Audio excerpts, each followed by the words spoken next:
The digital clock on my dashboard flashed midnight as I pulled into our driveway. Christmas Eve had officially arrived, though the holiday spirit had abandoned me somewhere between the third cardiac arrest and the fifth car accident victim at Oregon Regional.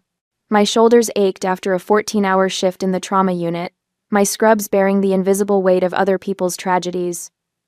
I fumbled with my house key, expecting darkness. Michael was away on business until tomorrow morning, and Maya had texted earlier about heading to my parents for their annual Christmas Eve dinner.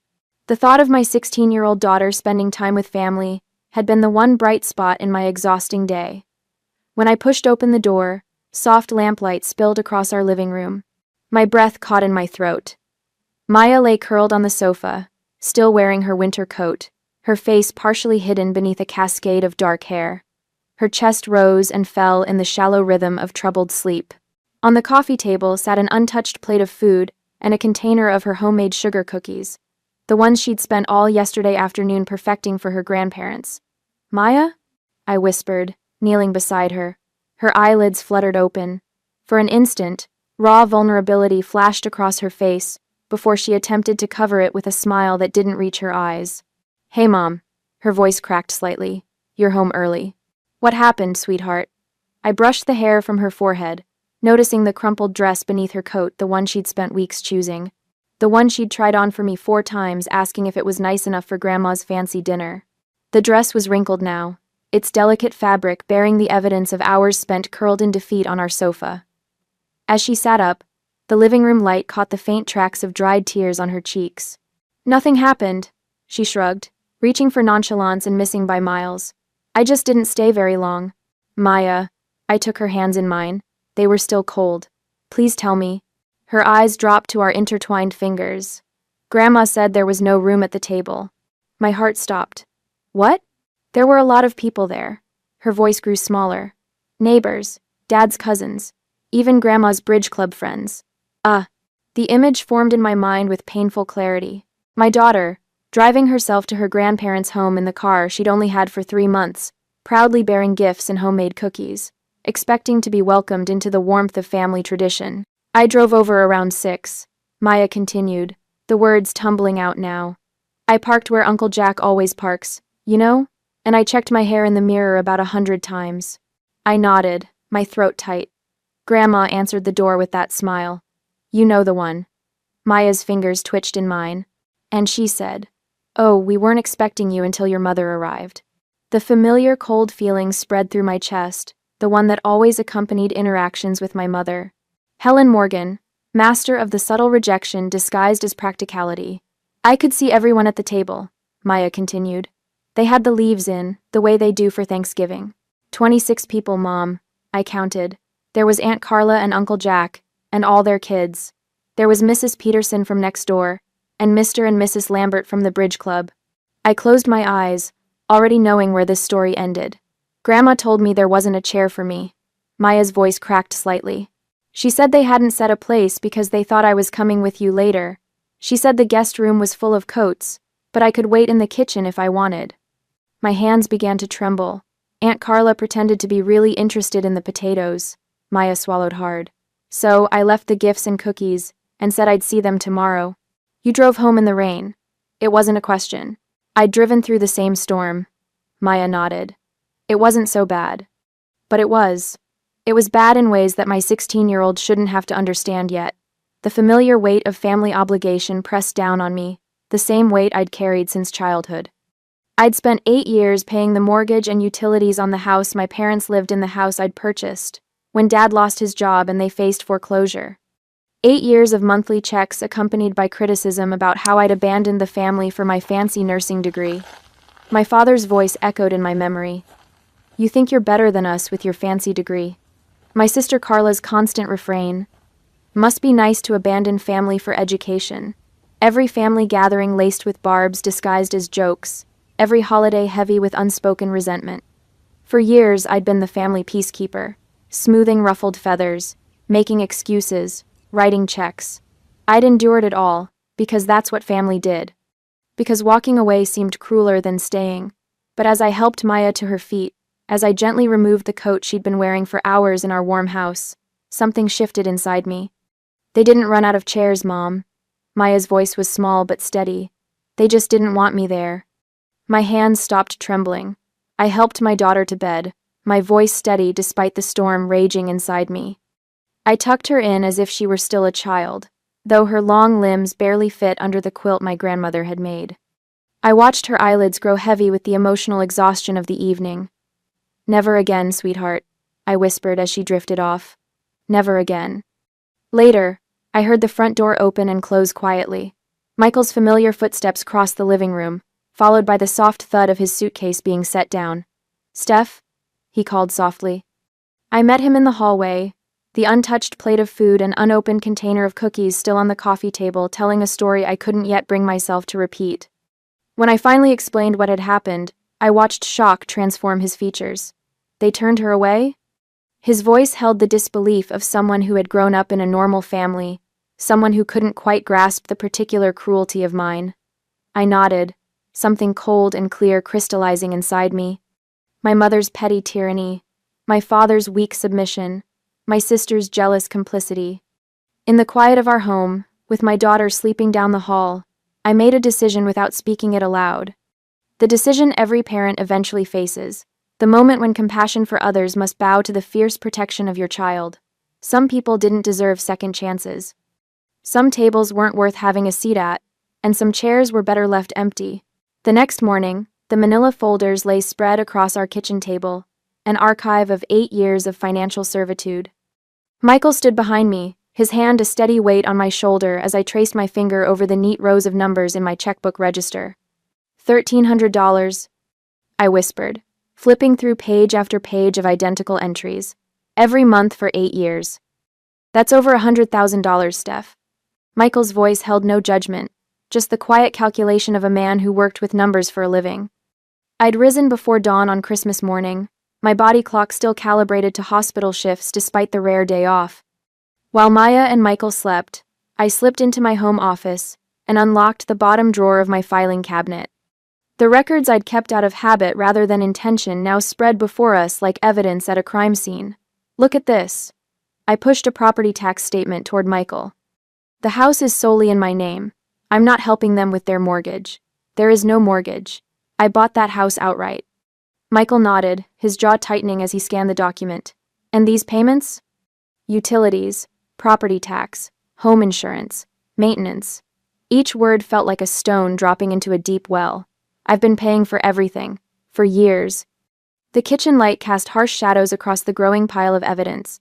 Bank statements showed regular transfers to my sister Carla for her children's private school tuition. Credit card bills detailed gifts purchased for nieces and nephews, laptops, gaming systems, designer clothes, while Maya had learned to keep her wishes modest.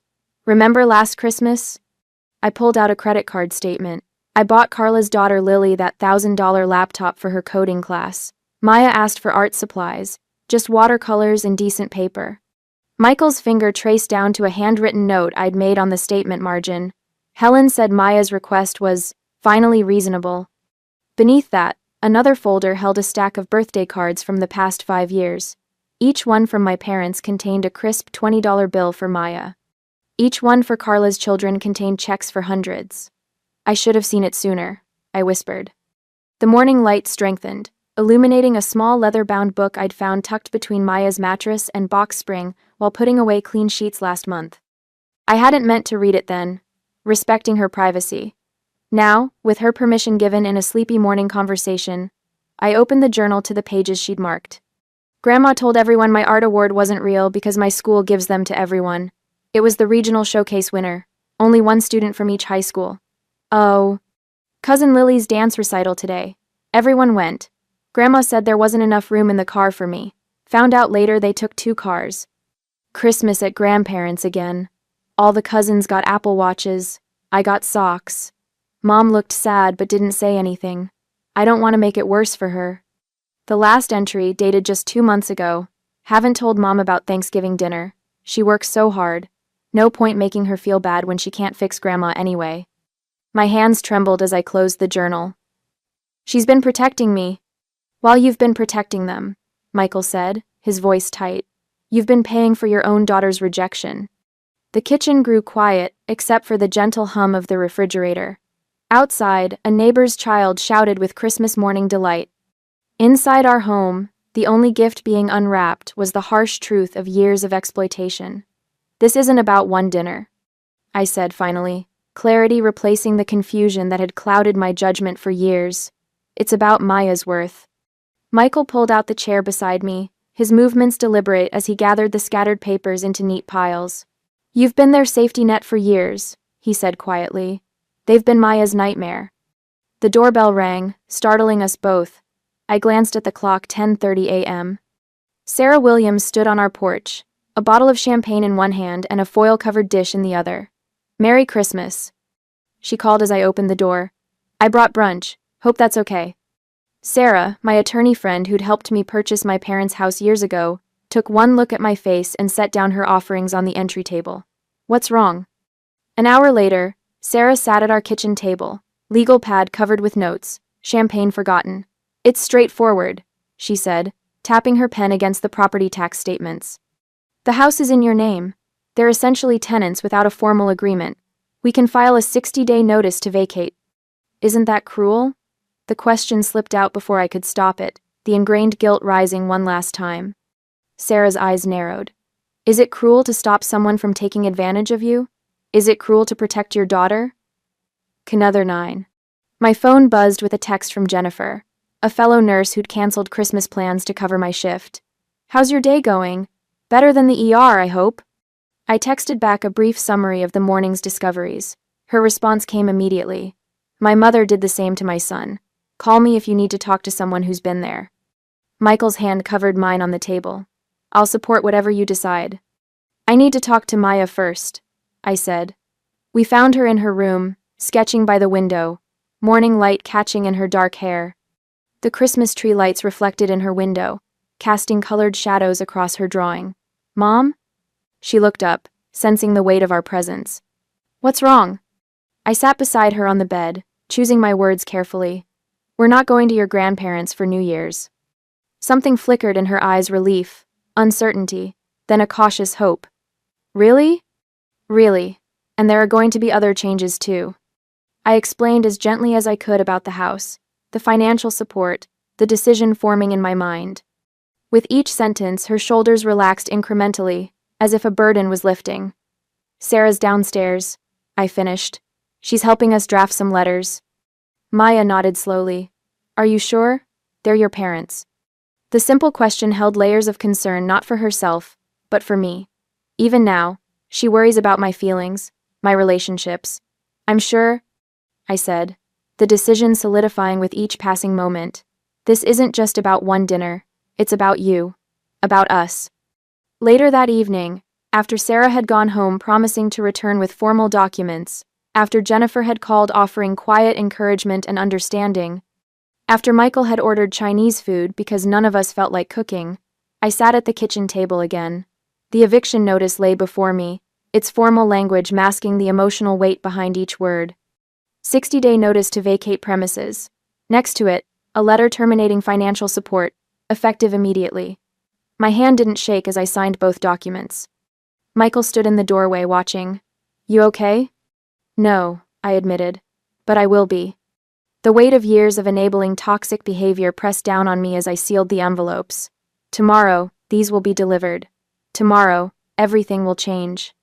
I climbed the stairs slowly, exhaustion from the emotional day settling into my bones. I paused at Maya's door, finding her still awake, scrolling through her phone. All done? She asked. I nodded. All done. She set down her phone, studying my face. Then, slowly, her lips curved into a genuine smile, the first I'd seen in days.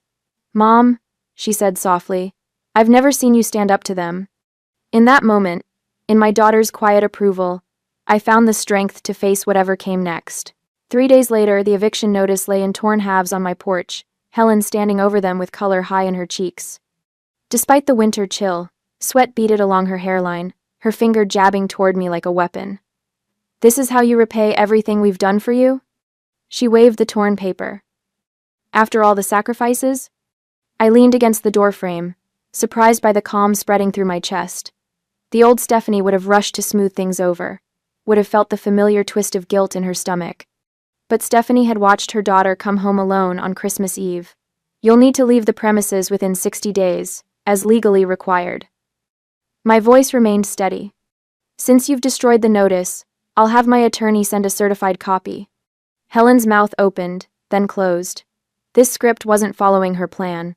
Lily's robotics camp is next month. She switched tactics, her voice softening. $800. If you'll just handle that, we can forget this nonsense. My sister Carla's daughter, the golden grandchild who never lacked for attention or chairs at family dinners. No. One syllable. So simple, yet it had taken 42 years to find. Helen's mask slipped. You always were a selfish girl, putting yourself above family. Goodbye, Mother. I closed the door on her sputtering rage. Inside, I leaned against the wall, waiting for the familiar flood of guilt that never came. Instead, I picked up my phone and called Sarah Williams, my attorney. We need another eviction notice, certified this time. The voicemails started that evening. Dad's voice carried none of Helen's fire, just a weary disappointment more effective at triggering guilt than my mother's rage had ever been. Stephanie, you're destroying this family over nothing. Your mother is beside herself. Call us back so we can fix this. Nothing. Maya's exclusion was nothing. 8 years of financial support was nothing. I deleted the message. By morning, my phone buzzed with extended family. Uncle Robert asking what this nonsense was about evicting my parents. Aunt Susan, wondering if I was having some kind of breakdown. Cousin Beth, suggesting I speak with my pastor about honoring thy father and mother. Then came Carla's Facebook post, shared by 17 family members before lunch. Prayers needed for my elderly parents facing homelessness because my sister has abandoned her family responsibilities. Some people forget who was there for them when they needed help. The bank manager looked uncomfortable as I sat across from him, requesting the termination of automatic payments to my parents' accounts. These have been set up for 8 years? He asked, scanning the screen. Yes, mortgage, utilities, property tax, and a monthly stipend. I placed my driver's license on the desk. All of it ends today. His fingers tapped across the keyboard. And you're certain? Completely. I met his eyes. I'd also like printed records of all payments made to date. He nodded, clearly relieved I wasn't emotional. People expected tears from women changing long-established financial arrangements. They expected wavering and second-guessing. They didn't expect the calm that comes with absolute clarity. At home that evening, I created a folder on my laptop, documentation. Inside went scanned bank statements, property records, showing my name as sole owner, and screenshots of Carla's posts. I started a new document titled Communication Timeline. Every call, text, and voicemail would be noted. Their tears never stopped them from hurting Maya. The thought appeared in my mind with crystal clarity as I typed. Why should my tears stop me from protecting her? Michael found me in the home office. Printouts spread across the desk. Security cameras arrived, he said, setting a box on the floor. I'll install them tomorrow. I nodded, adding a note to the timeline about Helen's visit. Your mother called my cell, said I needed to control my wife. His laugh held no humor. I told her I've never tried to control you, and I'm not starting now. Said, thank you. I reached for his hand. Stephanie, his voice softened. Are you sure about this? I've never been more sure of anything. I squeezed his fingers. They had 26 people at that table, Michael. 26 people, and no room for Maya.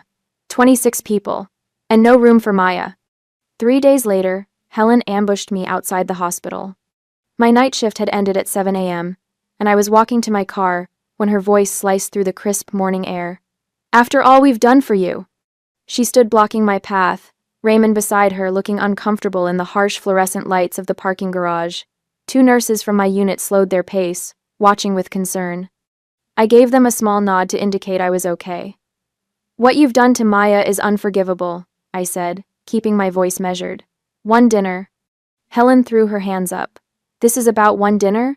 You're throwing your parents out on the street because your daughter didn't get special treatment? Special treatment? The words escaped before I could contain them. She's my child, your granddaughter. She drove herself to a family dinner and was told there wasn't room. We didn't expect her until you arrived. There were 26 people at that table. My voice remained steady. Neighbors, bridge club members, everyone but Maya. Helen stepped closer. I have always put this family first. I have sacrificed everything. The house is mine. The bills are ending. Maya deserves better. I moved past them toward my car. Any further communication should go through my attorney. You ungrateful. Helen's voice rose, echoing through the concrete structure. One of the nurses turned back, witnessing Helen's mask slip completely. She's paid your mortgage for 8 years, the nurse called, surprising me.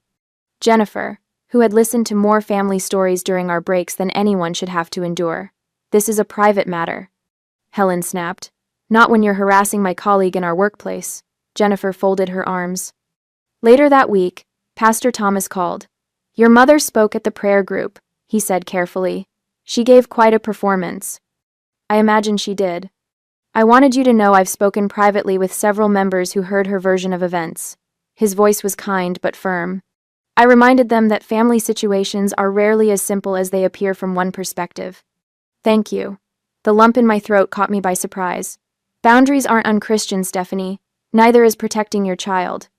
The next morning, Maya's therapist confirmed what I already suspected. This exclusion pattern shows clear intentionality. Dr. Winters said.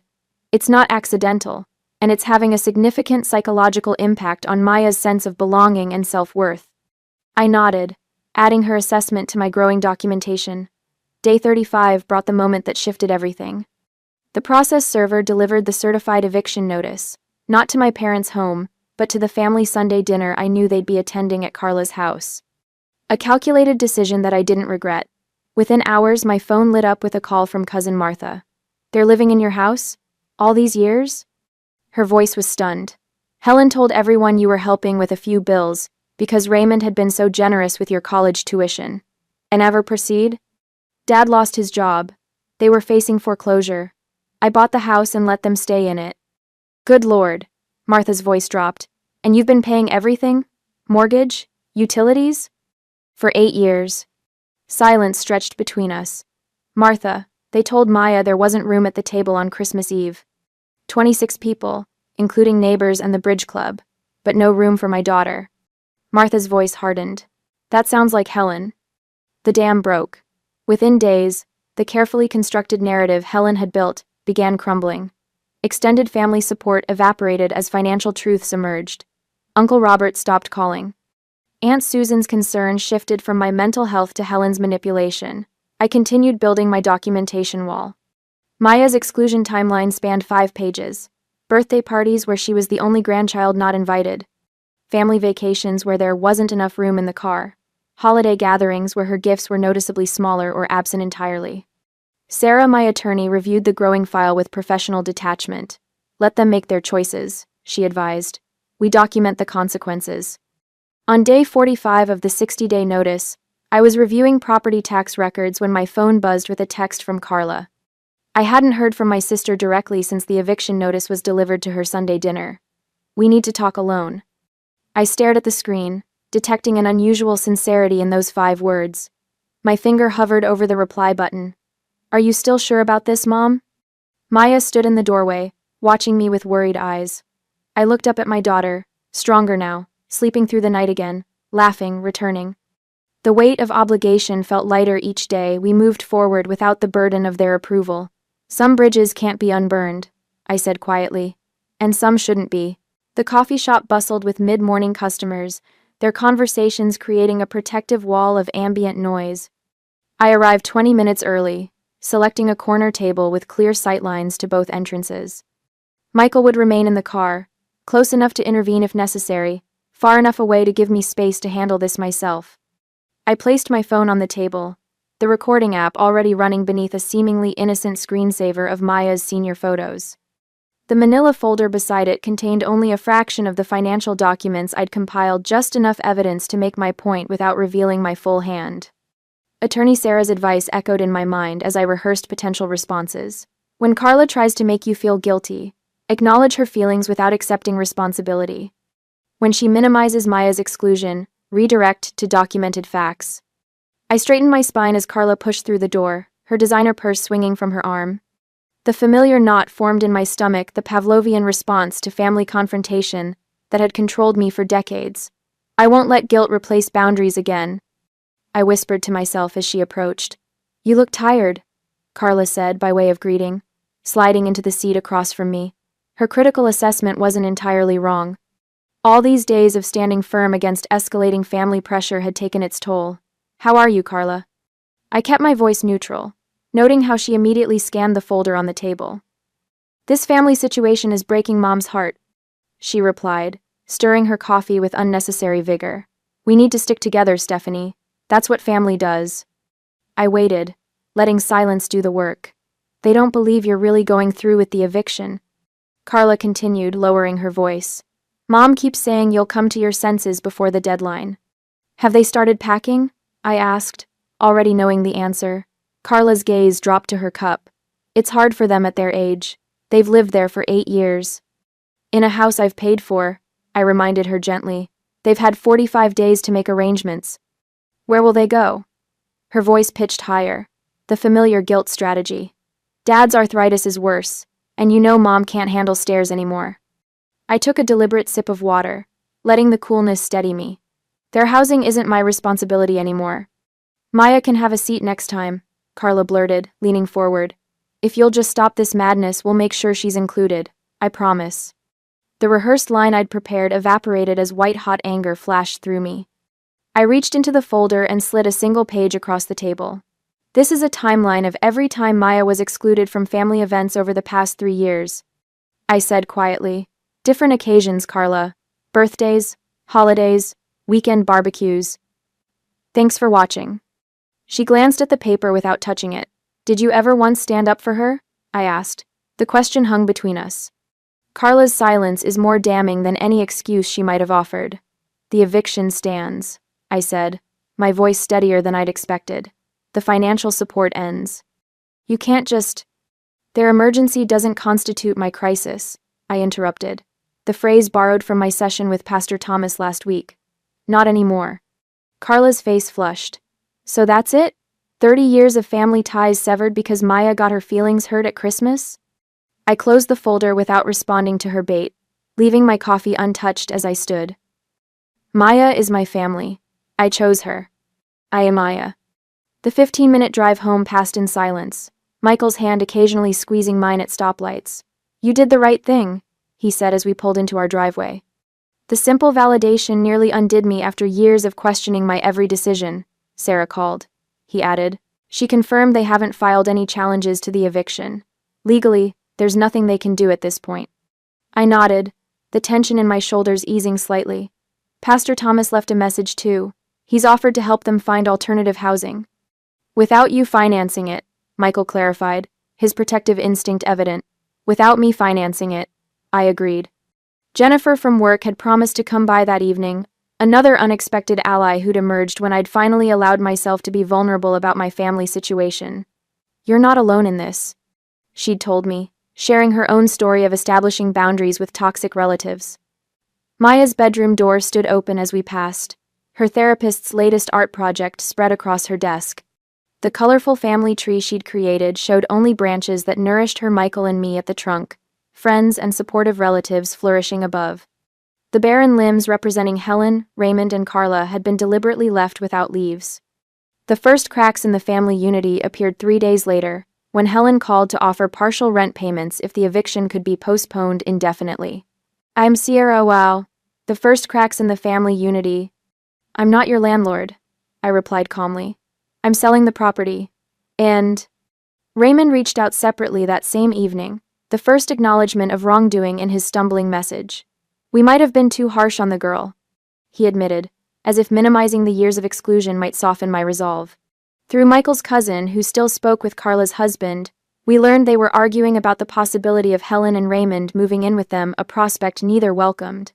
When Helen's rental applications were rejected due to poor credit, her panic manifested in increasingly desperate calls that I let go to voicemail. The family that had seemed so formidable was fracturing under the weight of impending homelessness.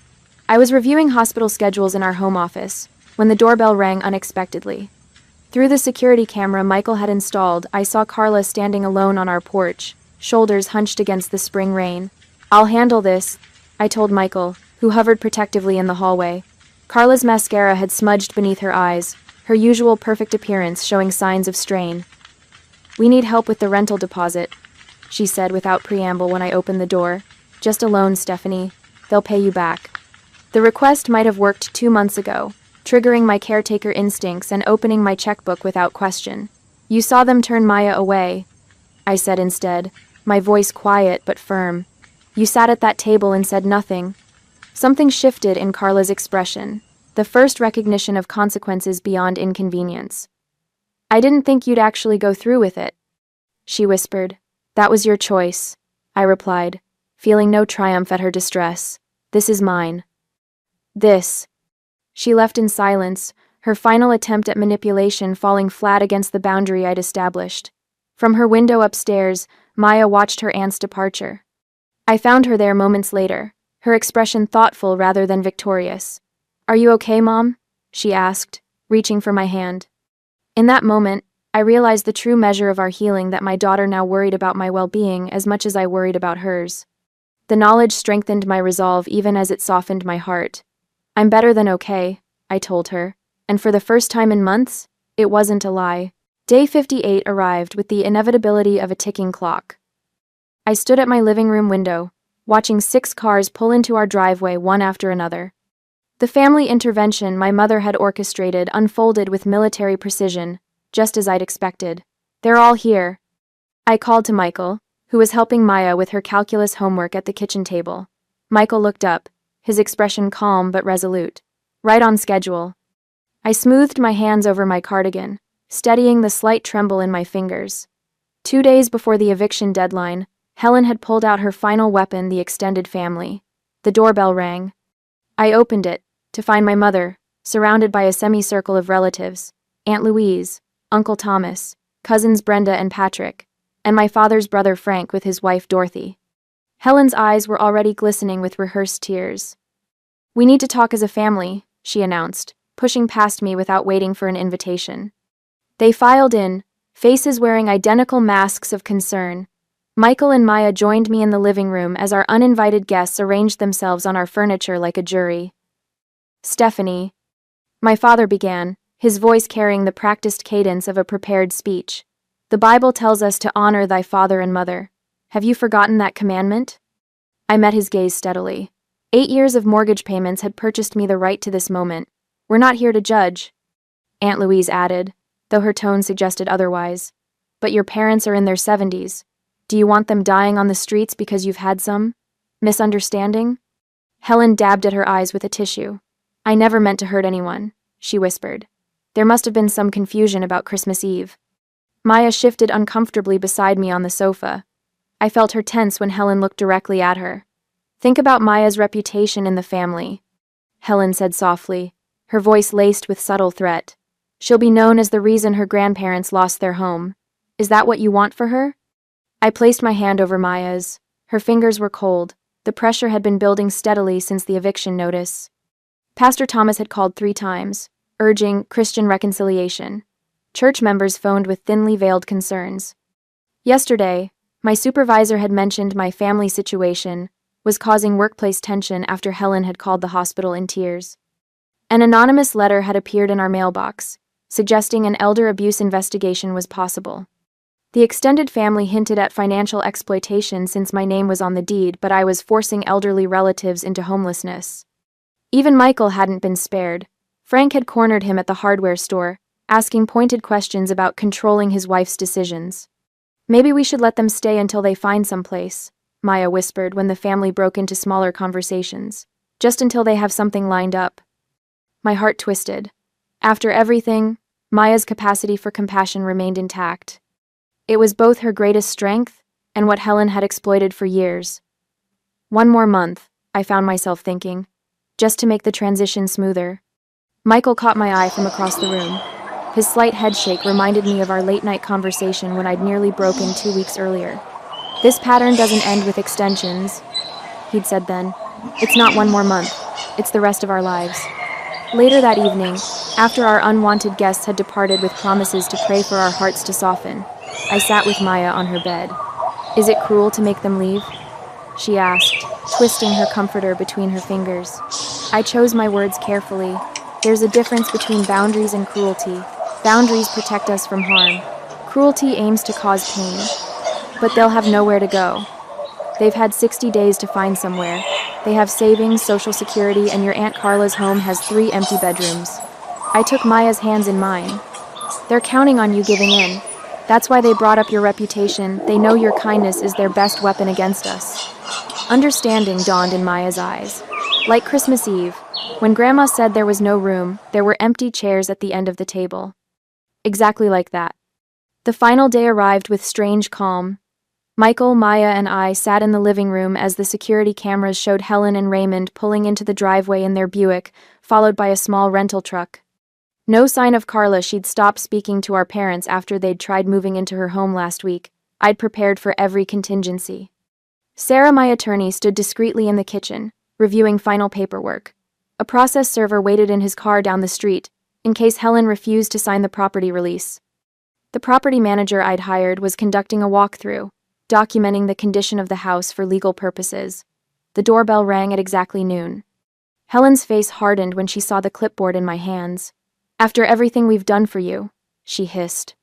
I felt Maya stiffen beside me, but her voice remained steady.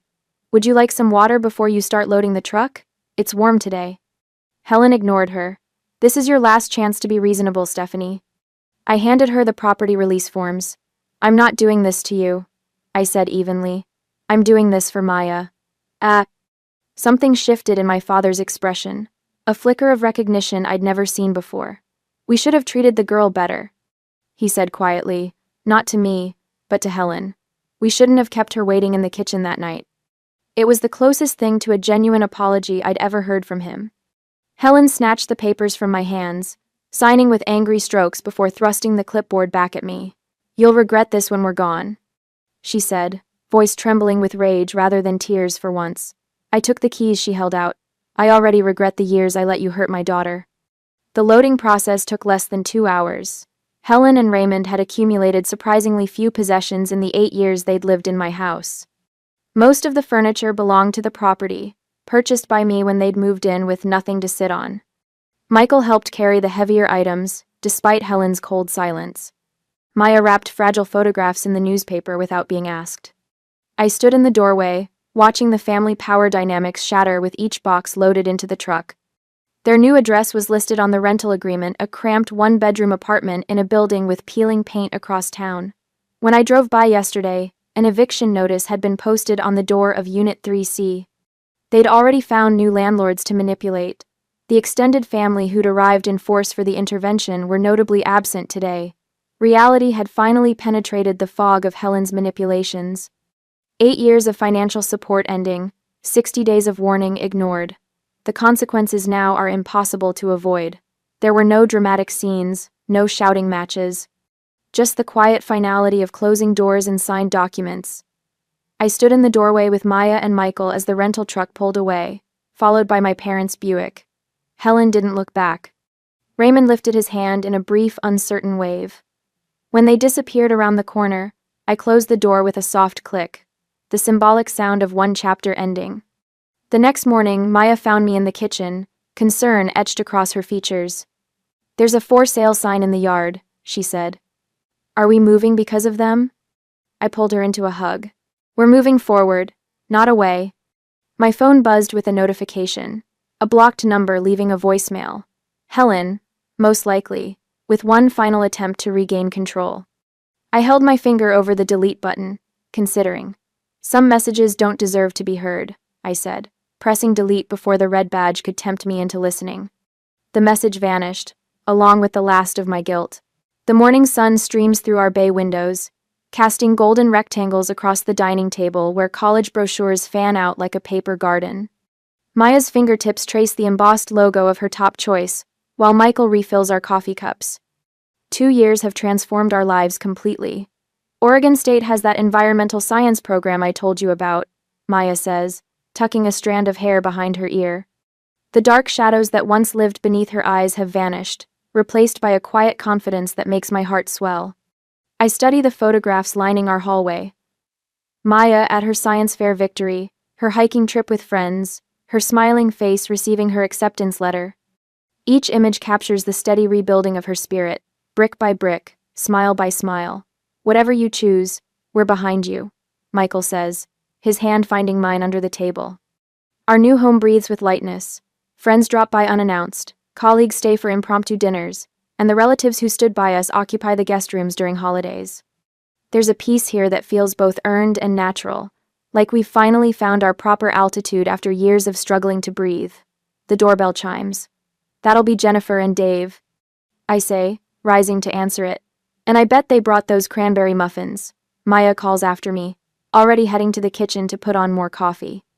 By evening, our dining table extends to its full length, chairs borrowed from neighbors to accommodate everyone for Christmas Eve dinner. Maya moves confidently between kitchen and dining room, carrying serving dishes with an easy grace. No trace remains of the girl who once slept in her coat, waiting for me to come home and erase her pain. We need more water glasses, she announces, disappearing back into the kitchen. I pause, serving a spoon suspended above the mashed potatoes, struck by the parallel to that Christmas Eve 2 years ago. The same holiday, the same meal preparation, yet everything transformed. My mother's voice echoes faintly from the past. No room at the table. Looking around, I see every chair filled with people who genuinely want to be here. No forced politeness, no cutting remarks disguised as jokes, no performance of family without its substance, just authentic connection. No empty chairs at our table, I whisper to myself. Michael catches my eye across the room and winks, understanding the significance without explanation. The laughter rising around us sounds nothing like the strained chuckles at my parents' house. It bubbles up naturally, without agenda or edge. Later, after dishes are cleared and dessert is served, Jennifer corners me in the kitchen. The young nurse reminds me of myself 10 years ago. Overworked, eager to please, and drowning in family expectations. My brother's been living in my spare bedroom for 8 months. She confides, voice low. He hasn't looked for work, criticizes everything I do, and my parents say I'm selfish for wanting my space back. I rinse cranberry sauce from a serving bowl, considering her words. Your peace matters too, I tell her gently. Sometimes the kindest thing is a boundary. Maya appears in the doorway, catching the tail end of our conversation. Mom helped me understand something important, she adds, sliding next to me at the sink. Letting someone take advantage of you isn't doing them a favor. It just teaches them that using people works. So, Jennifer's eyes fill with grateful tears. But how do you actually do it? Set the boundary, I mean. Start by believing you deserve it, I answer, with no trace of uncertainty in my voice. My phone buzzes in my pocket, a blocked number. I pull it out, glimpse the first words of a text. Hope you're proud of what you've done. Without reading further, I delete the message. No spike of anxiety follows, no gnawing guilt, just peaceful dismissal of someone else's attempt to reassert control. Maya rushes back into the kitchen, clutching an envelope. Mom, it came early, my acceptance letter. I pull her into an embrace, feeling the solid presence of the young woman she's become. Her resilience humbles me daily. Her capacity for joy despite everything amazes me. The next morning, Maya packs an overnight bag for her campus visit weekend. The hesitant girl of 2 years ago has transformed into someone who looks forward rather than back. I slip a framed photograph into her suitcase when she steps into the bathroom. Our chosen family gathered around last Thanksgiving's table, faces bright with genuine connection. Remember who truly loves you, I whisper when she discovers it. Before she leaves, I make one final entry in the journal I've kept since that fateful Christmas Eve. They said there was no room for my daughter at the table. Now, there's no room left in our lives for cruelty.